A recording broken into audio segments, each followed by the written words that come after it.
Цыкл фільмаў, які стварае каманда фонду Тутака, распавёў ужо пра многія аспекты традыцыйнай беларускай культуры. Спеў, абрадавы рушнік, традыцыйная архітэктура. Сёння гаворым пра тое, што, нягледзячы на глабалізацыю, жыве і нават часам перажывае ўздым. Мяне завуць Зміцер Косцін, вітаю і запрашаю на чарговы фільм-лекцыю з цыклу «Хто ты гэткі?». Многія прадметы з традыцыйнага побыту беларусаў былі творам рук рамеснікаў. Іх уменні перадаваліся з пакалення ў пакаленне і ствараюць уяўленне пра нас як нацыю. Саломапляценне, вышыўка, ганчарства. Пра беларускія традыцыйныя рамёствы размаўляем сёння з гісторыкам і тэлевядоўцай Кацярынай Ваданосавай.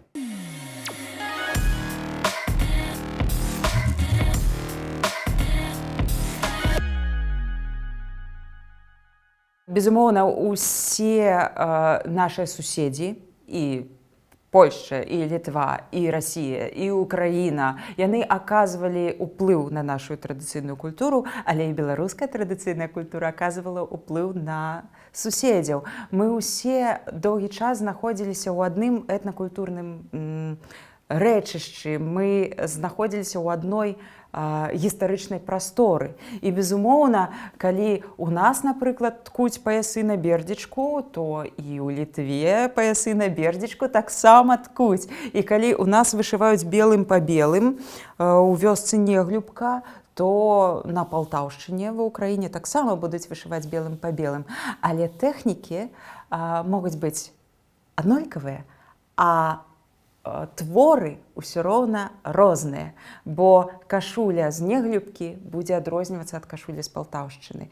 Нават у межах адной краіны яны ўсе розныя, і гэта нас усіх адрознівае. Ёсць там наваградскі строй, ёсць неглюбскі строй, ёсць дамачоўскі строй, краснапольскі, калінкавіцкі.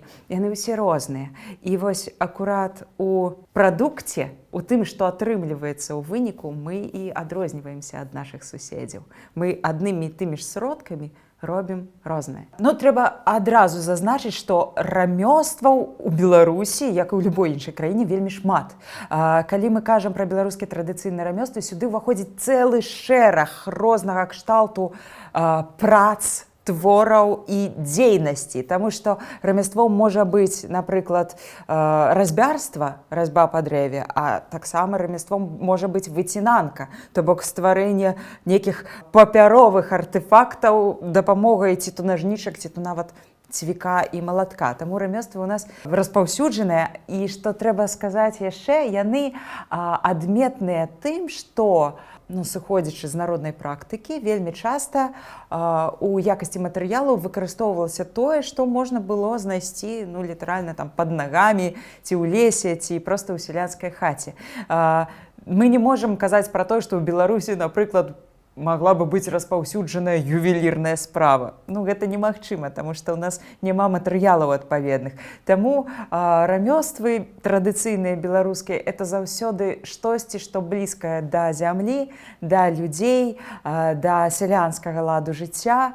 Калі, напрыклад, мы ўспомнім саломапляценне, якое, дарэчы, зусім нядаўна ўвайшло ў сусветны спіс нематэрыяльнай гісторыка-культурнай спадчыны ЮНЕСКА, то саломкі рабілі нават залатыя вароты для цэркваў. Адны з такіх залатых варот, залатой брамы, захоўваюцца зараз у музеі беларускай традыцыйнай культуры у Раўбічах, філіяле мастацкага музея. І гэта непераўзыдзены твор мастацтва, гэта шэдэўр. Калі я гляджу на гэтую залатую браму з саломкі, у мяне не ўзнікае адчуванне крыўды за тое, што ў нас была толькі саломка. Таму што з дапамогай гэтай саломкі майстар умудрыўся зрабіць тое, што з'яўляецца не менш каштоўным, чым, напрыклад, залатая брама, аздобленая каштоўнымі камянямі ці распісаная найбольш выбітнымі майстрамі эпохі барока. Это абсалютна унікальная творчасць і унікальныя тэхнікі і унікальны досвед, якім мы да гэтага часу валодаем.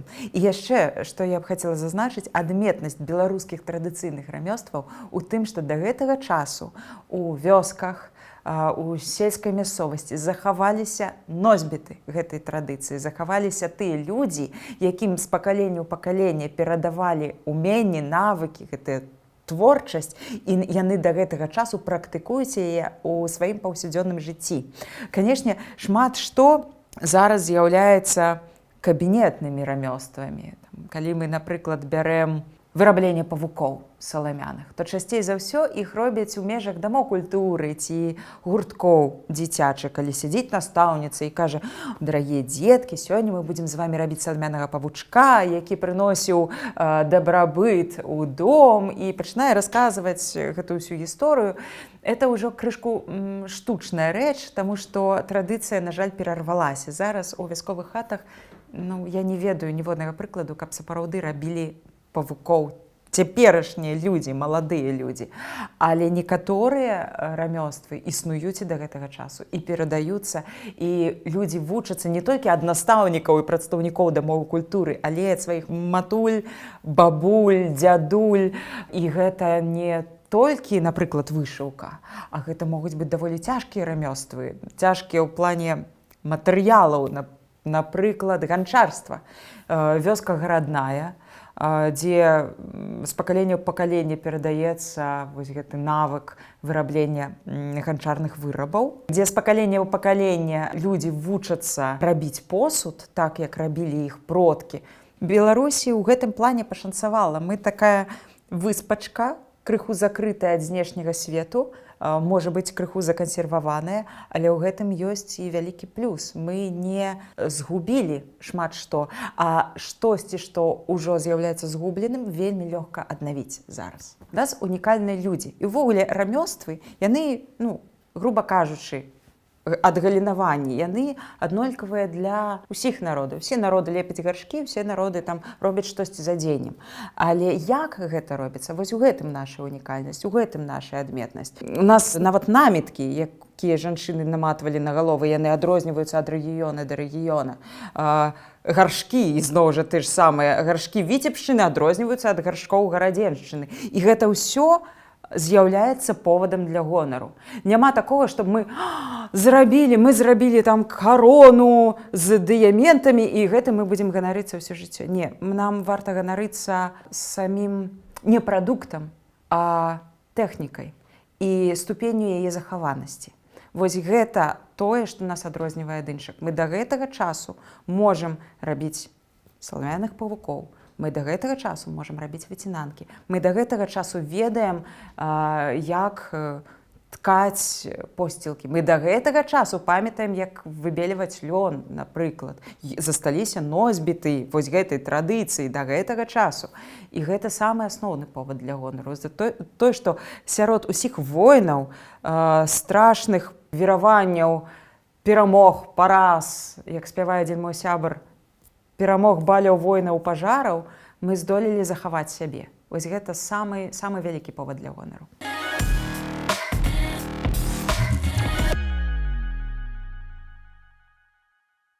Я, на жаль, не магу заўважыць росту цікавасці менавіта да рамёстваў. Я магу заўважыць, што значна ўзрасла ў такіх свядомых колах, значна ўзрасла цікавасць да вырабаў. І я не магу сказаць, што гэта мяне цешыць. Калі мне пішуць з запытам, то часцей за ўсё гэты запыт будзе гучаць так: «Кацярына, зрабіце мне народны строй. Там, вышыйце мне кашулю, альбо там фартух, альбо садчыце мне пояс». І амаль ніхто не пытаецца: «Кацярына, а як мне навучыцца вышываць? А як мне навучыцца ткаць? А як мне навучыцца шыць?» Таму на ўласным досведзе я, на жаль, не магу сказаць, што цікавасць да рамёства ўзрасла. Ўзрасла цікавасць увогуле да традыцыйнай культуры і да яе артэфактаў. Рамёствы, калі мы гаворым пра Беларусь, то, на жаль, многія рамёствы застаюцца кабінетнымі альбо такімі домакультурнымі. Калі мы прыязджаем у які-небудзь рэгіён, які славіцца, умоўна кажучы, напрыклад, ажурным ткацтвам, то мы не знойдзем майстрых, якія займаюцца ажурным ткацтвам проста ў сябе дома. Вось у іх у хаце стаіць варштат, і яны ткуць гэтай ажурнай тканіны. Нам трэба ісці ў музей альбо ў дом культуры горада-гарадок. які якраз спецыялізуецца на такім ажурным ткацтве. І там мы сапраўды знойдзем майстрых, знойдзем вучняў, часцей вучаніц. Хлопчыкаў, на жаль, мала.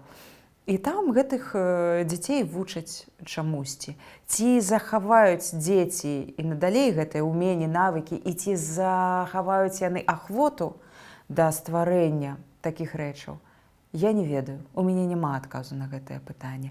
Але я ведаю, што ў маіх сілах, напрыклад, зрабіць так, каб людзі заахвоціліся не толькі набываць вырабы, ўжо гатовыя, створаныя іншымі людзьмі, але у маіх сілах зрабіць так, каб людзі праглі вучыцца, назапашваць гэтыя веды, вучыцца рабіць самі штосьці прыгожае. І я думаю, што самы-самы прадуктыўны шлях для нас – это не ствараць, напрыклад, вышыванкі, хаця і слова такога ў беларускай мове няма, вышыванкі. Не ствараць вышытыя кашулі на замову, а вучыць людзей рабіць вышытыя кашулі. Не ствараць выцінанку, а вучыць людзей рабіць выцінанку. Не лепіць гаршкі самім і потым вазіць іх на продаж, а вучыць гэтаму людзей. І за гэтым будучыня.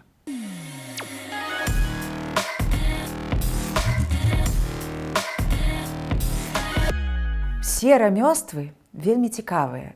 Я сама вельмі люблю ствараць штосьці рукамі і сама цікаўлюся гэтым. Даходзіла нават да смешнага. У межах сваёй праграмы мне трэба было распавядаць пра ўсё, што заўгодна, пра ўсе тыя рамёствы, якія ўваходзяць у спіс нематэрыяльнай гісторыка-культурнай спадчыны Беларусі. І калі, напрыклад, у разьбярстве я не разумею нічога, хаця вельмі хацелася б, я проста... Я вельмі люблю глядзець, як людзі штосьці робяць рукамі, вельмі люблю вучыцца гэтаму. То, напрыклад, у вышыўцы, у ткацтве я штосьці разумею. Я сама ўмею і шыць, і вышываць, і ткаць таксама. Але былі такія тэхнікі, якія аказаліся мне непадуладнымі.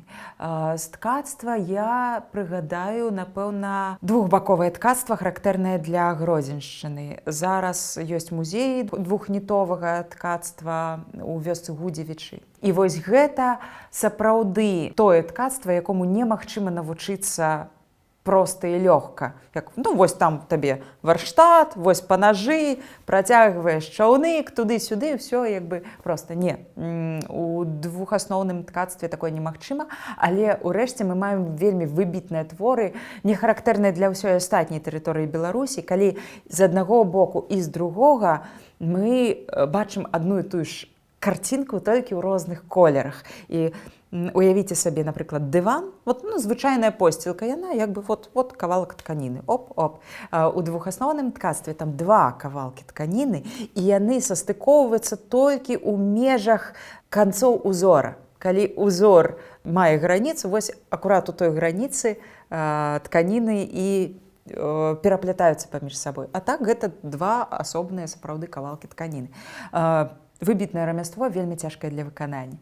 З цікавых рамёстваў яшчэ магу прыгадаць акурат выцінанку. Выцінанка – гэта мастацтва стварэння фігур, карцін з паперы.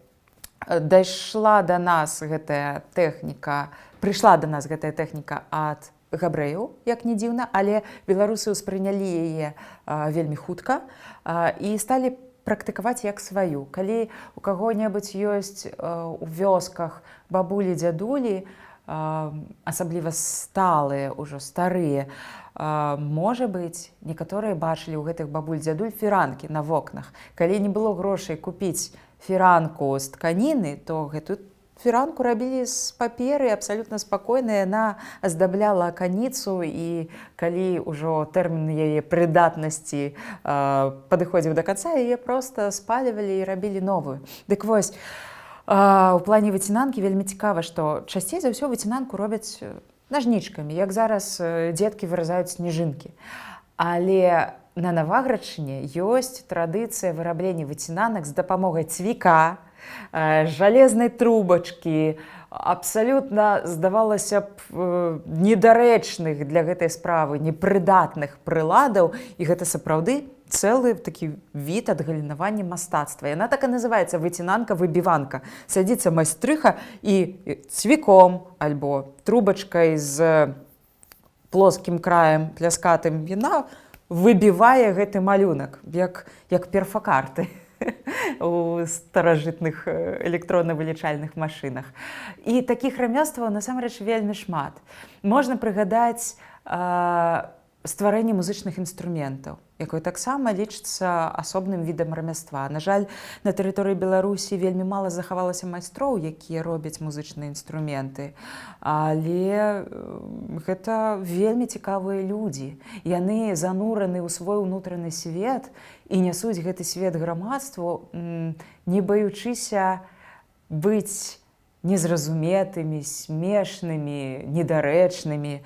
І тое, што яны робяць, это сапраўды вялікі скарб і каштоўнасць. Ёсць такі майстар, ізноў жа на Гарадзеншчыне, Мар'ян Скарамблевіч. Ён вырабляе музычныя інструменты кшталту конікаў, але значна большыя па памеры, яны называюцца акарыны. Акарына ввогуле італьянскае слова, азначае гусяня. Першыя акарыны да нас прыйшлі ажно з Італіі, і яны сапраўды нагадвалі такіх гусянят, такія пузаценькія інструменты з дзірачкамі, у якія дудзіш, і яны выдаюць такі нізкі гук, таму што яны рэзануюць самі з сабою. І свісцёлкі яны пабудаваны па такім жа прынцыпе, проста яны маленькія і часта вырабляліся не дзеля таго, каб ствараць аркестры, а проста як дзіцячыя забаўкі, альбо як такія абрадавыя рэчы. Напрыклад, свісцёлкі жаўрукі выкарыстоўваліся падчас гукання вясны вельмі часта. І людзі не атаясамлівалі вырабленне гэтых гліняных свісцёлак як з нейкім традыцыйным відам мастацтва ці рамяства. Не, гэта была абсалютна будзённая рэч, як у прынцыпе і ўсе астатнія традыцыйныя рамёствы. Калі я ў сваіх вандроўках трапляла у хаты, дзе гаспадыні назапашвалі проста велізарныя стосы вышытых абрусаў, фартухоў, кашуль, чаго заўгодна іншага, я заўсёды іх пыталася, чаму яны гэта стваралі, для чаго? А у іх ніколі ў жыцці не ўзнікала такога пытання, для чаго? Таму што трэба, таму што так робяць, таму што так прынята, таму што ёсць лён, ёсць рукі, ёсць фантазія, і чаму б не ствараць. І гэта я бывала ў хатах, якія нагадвалі проста такія перманентныя іканастасы. Ведаеце, калі ручнікамі, абрусамі, нейкімі вышыўкамі засцеленыя усе ложкі, завешаныя ўсе сцены. І гэта такая вельмі адметная частка нашай культуры. Мне бы вельмі хацелася, каб у спіс рамёстваў унеслі таксама і традыцыйную кухню. Таму што гатаваць ежу, гатаваць смачна, традыцыйна, гэта таксама, на мой погляд, вялікі дар і вялікае мастацтва. І у спіс нематэрыяльнай гісторыка-культурнай спадчыны ўнесены нейкія лакальныя стравы кшталту клёцкі, альбо клёцкі з душамі, альбо, напрыклад, кулінарныя традыцыі вёскі Адэльска-Гродзенскай вобласці. Але гэтага катастрафічна недастаткова. Мне б вельмі хацелася, каб былі нейкія музеі, прысвечаныя беларускай кухні, каб былі не толькі майстар-класы, як рабіць саламяных павукоў, але і як рабіць верашчаку. Я думаю, гэта бы проста ўзняло на некалькі пунктаў беларускую традыцыйную культуру, таму што паесці смачна любяць усе. У кожным відзе мастацтва ёсць штосьці адметнае, ёсць штосьці цікавае. Я ўжо згадывала залатую браму, зробленую з саломкі. Я шчыра захапляюся майстрыхамі, якія да гэтага часу аднаўляюць беларускія традыцыйныя строі. Я сама, як чалавек, які займаецца рэканструкцыяй беларускіх традыцыйных строяў, магу сказаць, што это доўгая, карпатлівая і цяжкая праца. Яна каштуе і зроку, і высілак, і адчувальнасці пальцаў нават. Каб вышыць вось гэтую кашулю, мне спатрэбілася некалькі месяцаў. Это вельмі доўга, але прыносіць настолькі вялікае задавальненне, рэзультат, вынік, што гэта таго каштуе. Таму усе рамёствы, як было ў тым вершы, усе рамёствы добрыя, выбірай на густ.